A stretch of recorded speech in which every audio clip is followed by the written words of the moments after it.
ನಮಸ್ಕಾರ. ಈ ದಿನ ಮುಖಾಮುಖಿಗೆ ಸ್ವಾಗತ. ನಾನು ಜಿಎಂ ಪವಿತ್ರ. ಆಸಿಡ್ ದಾಳಿ ಒಂದು ಕ್ಷಣದಲ್ಲಿ ಒಬ್ಬ ಮಹಿಳೆಯ ಜೀವನವನ್ನ ಸಂಪೂರ್ಣವಾಗಿ ಬದಲಾಯಿಸುವಂತಹ ಒಂದು ಕ್ರೂರ ಘಟನೆ. ದೇಹದ ಮೇಲೆ ಮಾತ್ರ ಅಲ್ಲ, ಮನಸ್ಸಿನ ಮೇಲೂ ಸಹ ಎಂದಿಗೂ ಮಾಸದ ಗಾಯಗಳನ್ನ ಬಿಟ್ಟು ಹೋಗುವಂತ ದಾಳಿ ಇದು. ಇಂತಹ ಸಂತ್ರಸ್ತೆಯರಿಗೆ ಸರ್ಕಾರದಿಂದ ನೆರವು ಸಿಗಬೇಕು, ಪುನರ್ವಸತಿ ಸಿಗಬೇಕು ಅನ್ನೋದು ಎಲ್ಲರ ಆಶಯ. ಇತ್ತೀಚೆಗೆ ಗೃಹ ಸಚಿವ ಜಿ ಪರಮೇಶ್ವರ್ ಅವರು ಆಸಿಡ್ ದಾಳಿಗೆ ಒಳಗಾದಂತಹ ಸಂತ್ರಸ್ತೆಯರಿಗೆ ನೀಡಲಾಗ್ತಾ ಇರುವಂತಹ ಮಾಸಿಕ ಪಿಂಚಣಿಯನ್ನ 10,000 ರೂಪಾಯಿಂದ 50,000 ರೂಪಾಯಿಗೆ ಏರಿಸೋದಾಗಿ ಮುಖ್ಯಮಂತ್ರಿಯವರ ಮನವೊಲಿಸ್ತೇನೆ ಅಂತ ಭರವಸೆ ಕೊಟ್ಟಿದ್ದಾರೆ. ಆದ್ರೆ ನೆಲಮಟ್ಟದ ವಾಸ್ತವಿಕತೆ ಏನಿದೆ? ಈ ಭರವಸೆಗಳು ನಿಜವಾಗ್ಲೂ ಸಂತ್ರಸ್ತೆಯರ ಜೀವನಕ್ಕೆ ತಲುಪತ್ತಾ? ಸಂತ್ರಸ್ತೆಯರು ಎದುರಿಸ್ತಾ ಇರುವಂತಹ ಸಮಸ್ಯೆಗಳು ಯಾವ್ಯಾವುದು? ಸರ್ಕಾರದ ಘೋಷಣೆ ಮತ್ತು ನೆಲಮಟ್ಟದ ವಾಸ್ತವಿಕತೆ ನಡುವೆ ಎಷ್ಟು ಅಂತರ ಇದೆ? ಈ ಎಲ್ಲಾ ಪ್ರಶ್ನೆಗಳಿಗೆ ಇವತ್ತಿನ ಈ ಮುಖಾಮುಖಿಯಲ್ಲಿ ನಾವು ಉತ್ತರವನ್ನ ಹುಡುಕುವಂತ ಪ್ರಯತ್ನ ಮಾಡೋಣ. ನಮ್ ಜೊತೆ ನಾನು ಇವರನ್ನ ಆಸಿಡ್ ಸಂತ್ರಸ್ತೆ ಅಂತ ಕರೆಯೋದಿಲ್ಲ, ಆಸಿಡ್ ಫೈಟರ್ ಅಂತಾನೆ ಕರಿತೀನಿ. ನಮ್ ಜೊತೆ ಇವತ್ತು ರತ್ನಾ ಚಲ್ವಾದಿ ಅವರಿದ್ದಾರೆ. ಮೇಡಮ್ ನಮಸ್ತೆ, ಚರ್ಚೆಗೆ ಸ್ವಾಗತ. ನಮಸ್ಕಾರ ಮ್ಯಾಮ್. ಮೇಡಮ್, ನಮ್ಮ ವೀಕ್ಷಕರಿಗೆ ನಿಮ್ಮ ಬಗ್ಗೆ ಒಂದು ಸಣ್ಣ ಇಂಟ್ರೊಡಕ್ಷನ್ ಕೊಡ್ಲಿಕ್ಕೆ ಆಗ್ಬೋದಾ? ಹಾ ಮ್ಯಾಮ್, ನನ್ನ ಮೂಲಭೂತ ಹಾವೇರಿ ಡಿಸ್ಟಿಕ್ನವಳು. ಗುತ್ತಲ್ ಗ್ರಾಮದಿಂದ ನಾನು ಹುಟ್ಟಿ ಬೆಳೆದಂತ ಊರು.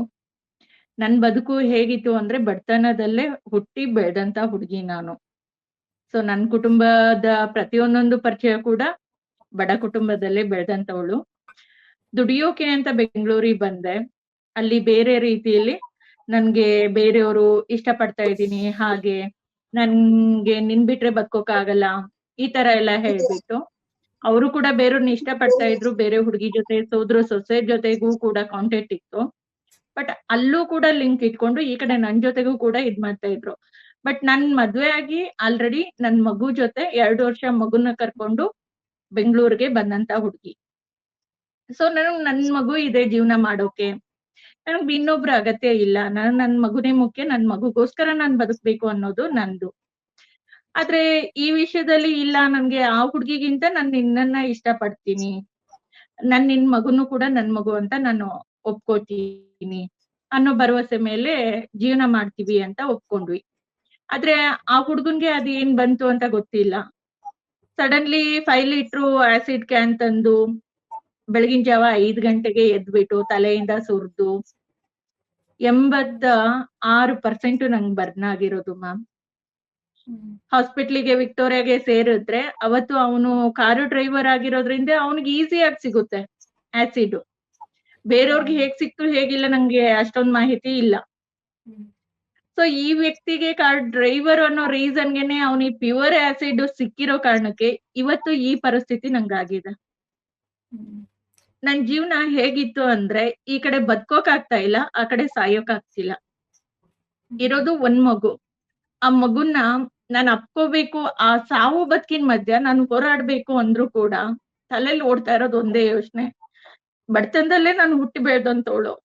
ನನ್ನ ಸಿಚುವೇಶನ್ ನನ್ ಮಗಳು ಹೇಗ್ ಫೇಸ್ ಮಾಡ್ತಾಳೆ, ಹೇಗಿಲ್ಲ, ಈ ತರ ಎಷ್ಟೋ ಜನರ ಜೀವನ ಇದೆ ಮ್ಯಾಮ್. ನನ್ನ ಒಬ್ಬಳದೇ ಅಲ್ಲ ಇದು ಕತೆ. ಅವತ್ತಿನ ಸಾವು ಬದುಕಿನ ಹೋರಾಟದಲ್ಲಿ ಡಾಕ್ಟ್ರು ನಮ್ ಜೀವ ಉಳಿಸಿದ್ರು ಹೌದು, ಆದ್ರೆ ಇಷ್ಟೊಂದು ಅವಾಂತರಗಳಲ್ಲಿ ಎದುರುಗಡೆ ಹೋದ್ರೆ ವ್ಯಕ್ತಿಗಳು ನಮ್ಮನ್ನ ನೋಡಲ್ಲ, ಮಾತಾಡ್ಸಲ್ಲ. ನಾವ್ ಬಂದ್ರೆ ಸಾಕು ಹೆದರ್ತಾರೆ. ಅದೇ ಹಾಸ್ಪಿಟಲ್ ಅಲ್ಲೇ ಟ್ರೀಟ್ಮೆಂಟ್ ತೊಗೊಳುವಾಗ ನಮ್ಮನ್ನ ನೋಡಿದ್ರೆ ಓಡೋಗ್ತಾರೆ ಪೇಷಂಟ್ಗಳು, ಬಾಗ್ಲ ಹಾಕ್ಕೊತಾರೆ, ಕಿರ್ಚುತ್ತಾರೆ. ಸೊ ಆ ರೀತಿ ಬೇರೆ ಸಮಾಜನೇ ಮಾಡ್ತಾ ಇದೆ ಅಂದ್ರೆ ನನ್ ಕುಟುಂಬದವ್ರು ಇನ್ ಎಲ್ ಮಾಡ್ತಾರೆ? ಈ ಇನ್ಸಿಡೆಂಟ್ ಆಗಿ 6-7 ತಿಂಗಳಲ್ಲೇ ನನ್ ತಂದೆ ತಾಯಿ ಇಬ್ರು ಒಟ್ಟಿಗೆನೆ ಒಂದು ವಾರದಲ್ಲಿ, ಒಂದೇ ವಾರ ಗ್ಯಾಪ್ ಅಪ್ಪ ಅಮ್ಮ ಇಬ್ರು ತೀರೋದ್ರು. ಇವನ್ ನಮಗ್ ಜೀವನಾಂಶ ಅನ್ನೋದು ಏನಿದೆ, ನಾವ್ ಜೀವನ ಮಾಡ್ಬೇಕು, ಹೇಗ್ ಮಾಡ್ಬೇಕು, ಯಾವ್ದ್ರಿಂದ ಮಾಡ್ಬೇಕು ಅನ್ನೋದೇ ಅರ್ಥ ಆಗ್ತಿಲ್ಲ ಮ್ಯಾಮ್. ಆದ್ರೂ ನಮ್ ಪರವಾಗಿ ಶಾಸಕರು ಸರ್ ಎಲ್ರು ಮಾತಾಡ್ತಾ ಇದಾರೆ, ಅದು ಖುಷಿ ಆಗ್ತಾ ಇದೆ, ಸಮಾಧಾನ ಆಗ್ತಾ ಇದೆ. ಆದ್ರೆ ಎಷ್ಟ್ರ ಮಟ್ಟಿಗೆ ಅದು ಸತ್ಯ ಆಗುತ್ತೋ ಗೊತ್ತಿಲ್ಲ. ಯಾಕಂದ್ರೆ ಎಷ್ಟೋ ಸುಮಾರು ವರ್ಷಗಳಿಂದ ಓಡಾಡ್ತಾ ಇರೋರು, ಮಾತಾಡ್ತಾ ಇರೋರು, ಮನೆ ಆಗುತ್ತೆ, ಈ ತಿಂಗಳಾಗುತ್ತೆ, ಮುಂದಿನ ತಿಂಗಳಾಗುತ್ತೆ, ಅಯ್ಯೋ ಇನ್ನೇನ್ ಬಂದೇ ಬಿಡ್ತು, ಇನ್ನೇನ್ ಸಿಕ್ಕೇ ಬಿಡ್ತು, ಈ ರೀತಿ ಭರವಸೆಗಳು ನಂಗೆ 12 ವರ್ಷ ಆಗಿ ಇನ್ಸಿಡೆಂಟ್ ನಡೆದು ಸುಮಾರು ವರ್ಷಗಳಿಂದ 34 ವರ್ಷದಿಂದ ಇದ್ದಾರೆ. ಕೆಲವ್ರಿಗೆ ಅದು ಇಲ್ಲ, ಕೆಲವ್ರಿಗೆ UDID ಕಾರ್ಡು ಅಂದ್ರೆ ಇನ್ಸಿಡೆಂಟ್ 189 ಈ ರೀತಿಲಿ 1989 89 ಆಮೇಲೆ 1889 ಈ ರೀತಿ ಫಸ್ಟ್ ಅಲ್ಲಿ ನಡೆದಂತವ್ರಿಗೆ ಯಾವ್ದೇ ರೀತಿ ಈ ಆಪ್ಷನ್ಸ್ ಅನ್ನೋದೇ ಇಲ್ಲ. ಯಾಕಂದ್ರೆ ಅವ್ರಿಗೆ ಫಸ್ಟ್ ಇದ್ದಿದ್ದು ಪೊಲೀಸ್ ರೆಕಾರ್ಡ್ಸ್ ಅಲ್ಲಿ ಕೇಸ್ ಫೈಲ್ ಮಾಡ್ಕೊಳ್ತಾರೆ, ಕೇಸ್ ಪೇಪರ್ ಆಗುತ್ತೆ, ಆದ್ರೆ 10 ವರ್ಷ ಮಾತ್ರ ಇಟ್ಕೊಳ್ತಾರೆ ಮ್ಯಾಮ್. ಅದು 10 ವರ್ಷ ಆದ ನಂತರ ಅದನ್ನ ಕ್ಲೋಸ್ ಮಾಡ್ತಾರಂತೆ, ಸುಡ್ತಾರಂತೆ. ಆದ್ರೆ ಈಗ ಅವರು ಇವತ್ತು ನಾವು ಒಂದು 7-8 ಜನ ಈ ರೀತಿಲಿ ನನ್ನ ಮಗುಗೋಸ್ಕರ ಬದುಕ್ಬೇಕು ಅನ್ನೋ ಹಠ ತೊಟ್ಟಿದ್ದೀನಿ, ಬದುಕ್ತಾ ಇದ್ದೀನಿ. ಕಷ್ಟನೋ ಸುಖನೋ ಇನ್ನೊಂದು ಮೇಡಮ್, ನಿಮ್ಗೆ ಈಗಾಗಲೇ ಸರ್ಕಾರದಿಂದ ಯಾವ ನನ್ನ ಅಂತವ್ರನ್ನ ನೋಡಿ ಪ್ರತಿಯೊಬ್ಬೊಬ್ರು ಹೊರಗಡೆ ಬರ್ತಾ ಇದ್ದಾರೆ, ನ್ಯಾಯ ಕೇಳ್ತಾ ಇದ್ದಾರೆ, ಸಾಯ್ಬೇಕ ಕೇಳ್ತಾ ಇದ್ದಾರೆ ಮ್ಯಾಮ್. ಮೇಡಮ್, ಈಗ ನಿಮ್ಗೆ ಪ್ರತಿಯೊಬ್ಬೊಬ್ರು ಲೈಫ್ ಅಲ್ಲೂ ಮ್ಯಾಮ್ ಸರ್ಕಾರದಿಂದ ನಿಮ್ಗೆ ಯಾವ ರೀತಿ ಪರಿಹಾರ, ಯಾವ ರೀತಿ ಸಿಗ್ತಾ ಇದೆ ಅಂತ? ಮ್ಯಾಮ್ ನಮ್ಗೆ ಜಾಸ್ತಿ ಅಂತ ನಾವ್ ಏನು ಕೇಳ್ತಾ ಇಲ್ಲ ಮ್ಯಾಮ್. ಬಟ್ ನಾವು ಕೇಳಿರೋದು ಅಂದ್ರೆ ತುಂಬಾ 18 ರೀತಿಯಲ್ಲಿ ನಾವು ಆಪ್ಷನ್ಸ್ ಗಳು ಅಂತ ಹಾಕೊಂಡಿದ್ವಿ. ನಮ್ಗೆ ಟ್ರೈನ್ಡ್ ಪಾಸ್ ಆಗಿರ್ಬೋದು, ಬಸ್ ಪಾಸ್ ಆಗಿರ್ಬೋದು, ಫ್ರೀ ಆಗಿ ಮಾಡ್ಕೊಡ್ಲಿ, ನಮ್ಗೆ ಫ್ರೀ ಆಗಿ ಆಪರೇಷನ್ ಮಾಡ್ಕೊಡ್ಲಿ, ಈ ತರ ಒಂದು 18 ಆಪ್ಷನ್ಸ್ ಗಳನ್ನ ಇಟ್ಕೊಂಡಿದ್ವಿ. ಯಾಕಂದ್ರೆ ಕೆಲವರಿಗೆ UDID ಇಲ್ಲ, ಕೆಲವರಿಗೆ ಕೇಸ್ ಪೇಪರ್ ಇಲ್ಲ. ಈ ರೀತಿಲಿ ಪ್ರತಿಯೊಬ್ರದ್ದು ನಾವು ಆಡ್ ಮಾಡ್ಬೇಕಾಗುತ್ತೆ, ಆ ರೀತಿಲಿ ನಾವು ಕೇಳ್ಬೇಕಾಗುತ್ತೆ. ಆ ರೀತಿಲಿ ಒಂದು 18ರಲ್ಲಿ ಒಂದು 5ರಷ್ಟು ಮನೆ ಆಗಿರ್ಬೋದು, ಪೆನ್ಷನ್ ಹೆಚ್ಚಳ ಆಗಿರ್ಬೋದು, ಆರೋಗ್ಯ ಆಗಿರ್ಬೋದು, ನಮ್ಗೆ ಒಂದು ಉದ್ಯೋಗ ಅಂತ ಆಗಿರ್ಬೋದು, ಆ ಒಂದ್ 4-5 ಆದ್ರೂ ನಮ್ಗ್ ನಡ್ಸ್ಕೊಡ್ತೀವಿ ಅಂತ ಭರವಸೆ ಮೂಡಿಸ್ತಾ ಇದ್ದಾರೆ. ಅದು ಖುಷಿ ಆಗ್ತಾ ಇದೆ ಮ್ಯಾಮ್. ಮೇಡಮ್, ಈ ಹಿಂದೆ 10,000 ಪಿಂಚಣಿ ಅಂತ ಇತ್ತು. ಆ ಹಣ ಸರಿಯಾಗಿ ನಿಮ್ಮ ಖಾತೆಗೆ ತಲುಪ್ತಾ ಇತ್ತಾ? ಹೌದು ಮ್ಯಾಮ್, ತಲುಪ್ತಾ ಇದೆ ಮ್ಯಾಮ್. ಓಕೆ. ಈಗ ಸರ್ಕಾರ 10,000ದಿಂದ ಒಂದೇ ಸಲ 50,000 ರೂಪಾಯಿಯನ್ನ ಏರ್ಸಿದೆ. ನಿಮ್ಗೆ ಏನ್ ಅನಿಸ್ತಾ ಇದೆ ಈ ಬಗ್ಗೆ? ಹಾ, ಒಂದು ಕಡೆ ಖುಷಿ ಆಗ್ತಾ ಇದೆ, ಇನ್ನೊಂದು ಕಡೆ ಅದು ನಿಜಾನ ಅಥವಾ ಸುಳ್ಳ ಕ್ಲಾರಿಟಿ ಇಲ್ಲ. ಯಾಕಂದ್ರೆ ಈ ಮನೆ ವಿಷಯದಲ್ಲಿ ಸುಮಾರು ಅಲ್ದಿದೀವಿ ಮ್ಯಾಮ್. ಯಾಕಂದ್ರೆ ಒಂದ್ ಆಫೀಸ್ಗೆ ಹೋದ್ರೆ ಇನ್ನೊಂದ್ ಆಫೀಸ್ಗೆ ಹೋಗಿ ನಮ್ಮ ಹತ್ರ ಬರಲ್ಲ, ನಮ್ಮ ಆಫೀಸಿಗೆ ಬರಲ್ಲ. ಆ ಆಫೀಸ್ಗೆ ಹೋದ್ರೆ ಇಲ್ಲಮ್ಮ ಈ ಡಿಸ್ಟಿಕ್ ಅಲ್ಲ, ಆ ಡಿಸ್ಟಿಕ್ಗೆ ಹೋಗಿ. ಸೊ ಈ ರೀತಿ ಸುಮಾರು ವರ್ಷಗಳಿಂದ ಓಡಾಡಿದೀವಿ, ಬೇಸತ್ತು ಹೋಗಿದೆ ಮ್ಯಾಮ್. ಇದು ಜಾರಿಗೆ ಬಂದಿದೆ, ನಮ್ಮ ಅಕೌಂಟಿಗೆ ದುಡ್ಡು ಬಿದ್ದಿದೆ ಅಂದಾಗ್ಲೇ ನಮ್ಗೆ ಒಂದ್ ನಂಬಿಕೆ ಅನ್ನೋದು ಬರೋದು ಮ್ಯಾಮ್. ನೀವು ಮನೆಗೋಸ್ಕರ ಎಷ್ಟು ವರ್ಷದಿಂದ ಹೋರಾಡ್ತಿದ್ದೀರಾ? ಮತ್ತು ಈಗ ಸಾಮಾನ್ಯವಾಗಿ ಮನೆ ಅಂದ ತಕ್ಷಣ ಇಂಥ ಜಾಗದಲ್ಲೇ ಕೊಡ್ಬೇಕು ಅಂತ ನಿಮ್ಮ ಬೇಡಿಕೆ ಏನಾದ್ರೂ ಇದೆಯಾ? ಅಥವಾ ಅವ್ರು ಕೊಟ್ಟಲ್ಲಿ ಎಲ್ಲಾದ್ರೂ ಓಕೆ ಅಂತ ನೀವು ಒಪ್ಕೊಂತಿದ್ದೀರಾ? ಅದ್ ಯಾವ ರೀತಿ ಪ್ರೊಸೀಜರ್ ಇದೆ? ಮ್ಯಾಮ್ ನನ್ಗೆ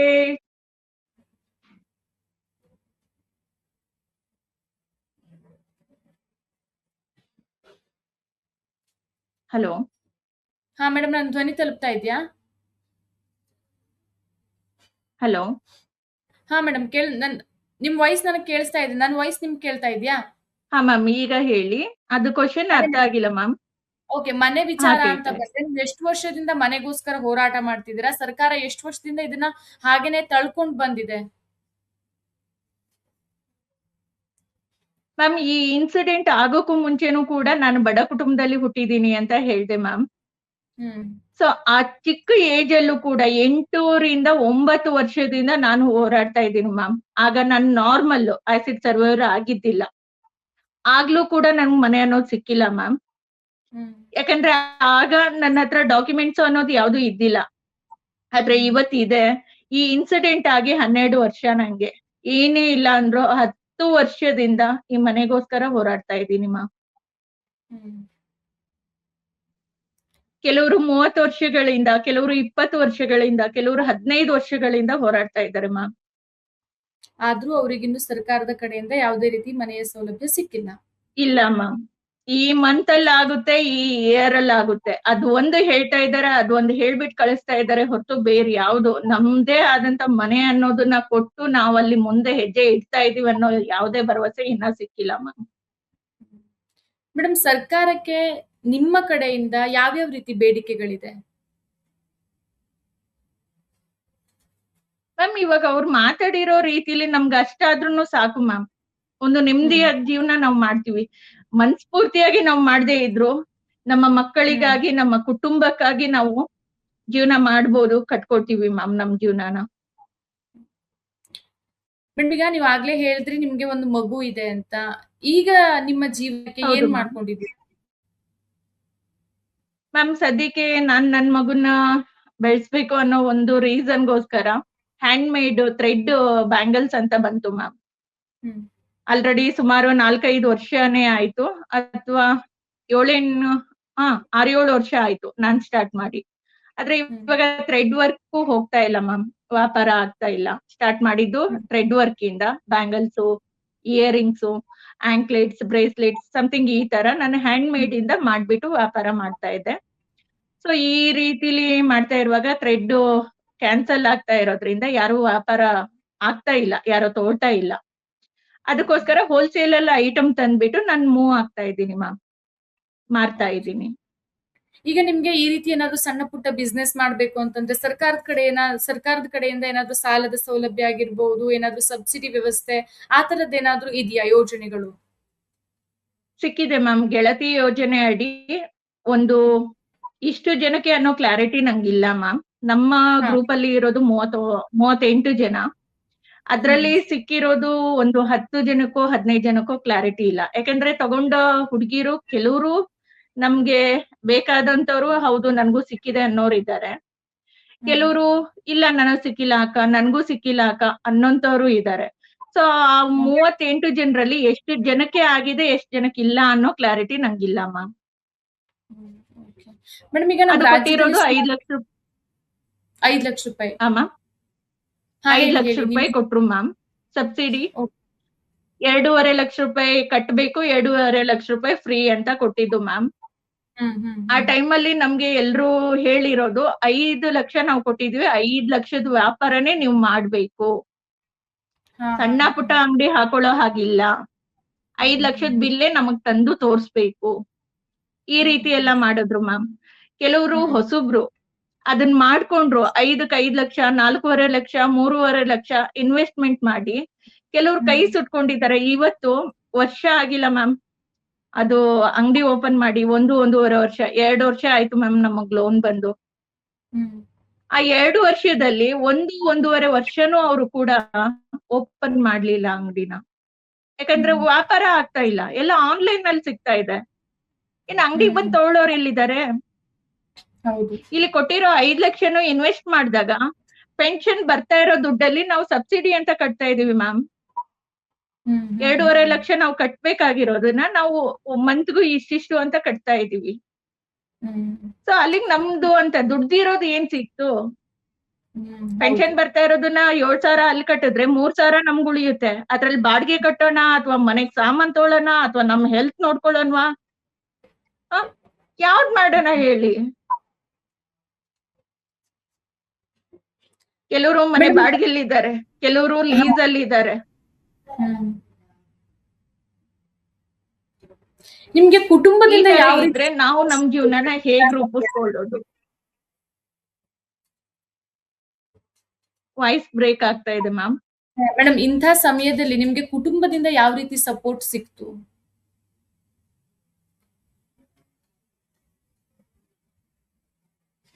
ಮ್ಯಾಮ್ ಕುಟುಂಬದಿಂದ ಅಂತ ಬಂತು ಅಂದ್ರೆ ಈ ಮಾತು ಹೇಳ್ಬೇಕೋ ಹೇಳ್ಬಾರ್ದೋ ನನ್ಗೆ ಅರ್ಥ ಆಗ್ತಿಲ್ಲ ಮ್ಯಾಮ್. ಯಾಕಂದ್ರೆ ನಮ್ ಕುಟುಂಬದವರು ನಮ್ಗೆ ಆ ದಿನಗಳಲ್ಲಿ ಬದುಕೋಕ್ಕಿಂತ ಸತ್ತಿದ್ರೆ ಚೆನ್ನಾಗಿತ್ತು ಅನ್ನೋದೇ ತುಂಬಾ ಉತ್ತಮವಾಗಿರುತ್ತೆ ಅನ್ಕೋತೀನಿ ಮ್ಯಾಮ್.